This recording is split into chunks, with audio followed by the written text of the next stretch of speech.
بسم اللہ الرحمن الرحیم۔ عبادت کیا ہے؟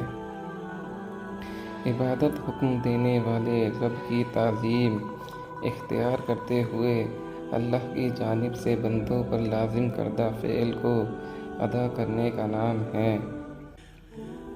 عبادت ایک ایسا فعل ہے جسے انسان اپنے نفس کی خواہش کے برخلاف اللہ کے حکم سے اس کی رضا کی تلاش کی غرض سے سر انجام دیتا ہے۔ بیان کی گئی تفصیل سے معلوم ہوا کہ عبادت کے درست مفہوم کے لیے ان امور کو پیش نظر رکھنے ہوں گے۔ عبادت عاقل و بالغ مسلمان مرد و عورت کے فعل کا نام ہے۔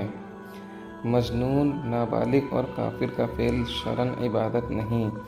ہاں، اگر مسلمان بچہ سمجھدار یعنی کم سے کم 7 سال کا ہو تو اس کا عمل نیکی شمار ہوگا اور اس پر ثواب ہوگا۔ ان افعال کو بنیت عبادت اللہ کی تعظیم اور اپنی جانب سے عاجزی کی خاطر اختیار کیا گیا ہو، لہذا بنا نیت کیا گیا نیک عمل عبادت شمار نہ ہوگا۔ جیسے بنا نیت نماز کی ادائیگی، اور اگر عمل نیک کا ارتکاب تکبر کے ساتھ ہو تو اسے ظاہر کے اعتبار سے عبادت کا نام دیا جائے گا، لیکن حقیقت میں وہ عبادت نہیں۔ وہ عمل فقط رضائے الہی کی خاطر اور نفس کی مرضی کے خلاف ہو، لہذا ریا کے طور پہ حکم الہی کی بجا آوری عبادت نہیں بلکہ گناہ ہے، جس پر آخرت میں عذاب کا سامنا ہوگا۔ ان میں سے جن کے کرنے کا حکم ہے ان کے ارتکاب پر ثواب، اور جن سے اجتناب لازم قرار دیا گیا ہے ان سے نہ بچنے پر عذاب ہوگا۔ ہم نے دیکھا کہ بعض تعریفات میں عبادت کو اللہ کے حکم کے ساتھ مشروط رکھا گیا ہے، لہذا ان کی روشنی میں فقط وہی عمل عبادت کہلائے گا کہ جو حکم الہی کی تعمیل میں ہو، جیسا کہ فرض و واجب کا ارتکاب یا حرام و مکروہ تحریمی سے اجتناب۔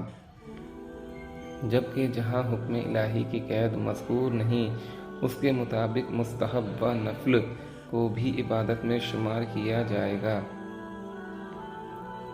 سوال: پہلے بیان سے ظاہر ایسا محسوس ہوا کہ زندگی عطا کیے جانے کا مقصد فقط نماز، روزہ وغیرہ میں مشغولیت اور گناہوں سے بچنا ہے، اور اگر واقعی ایسا ہی ہے تو کیا رشتہ داری قائم کرنے، دوست بنانے، علوم دنیا کا حصول، جائز خواہشات نفس کی تکمیل اور دیگر دنیا کے کاموں میں وقت صرف کرنے کی اجازت نہیں؟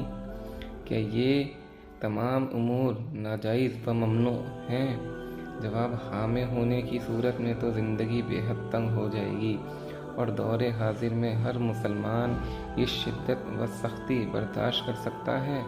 جواب: ہے برادر اسلام، تعریف عبادت کے ضمن میں جو کچھ بتایا گیا ہے وہ تیری زندگی کا مقصد اصلی تھا۔ تیری تخلیق اور دنیا میں آمد کا بنیادی مقصد اچھی نیت کے ساتھ نیک اعمال کے ارتکاب اور برے اعمال سے بچنے کے ذریعے رضا الہی کا حصول ہے، اور نیکی اتباعی شریعت کا دوسرا نام ہے، چاہے وہ کسی عمل کے ارتکاب کے ذریعے حاصل ہو یا بچنے کی صورت میں۔ تمام بتائے گئے تمام امور اگر تعلیم شرع کے مطابق اور اچھی نیت کے ساتھ ادا کیے جائیں اور انہیں مقصود حقیقی کے حصول کے سلسلے میں آسانی و یکسوئی کا ذریعہ بنایا جائے تو یقیناً ممنوع نہیں، بلکہ بعض صورتوں میں انہیں نیکیوں میں ہی شمار کیا جائے گا، پر ثواب حاصل ہوگا، اور انہیں بھی درجات کی بلندی کا سبب قرار دیا جا سکتا ہے۔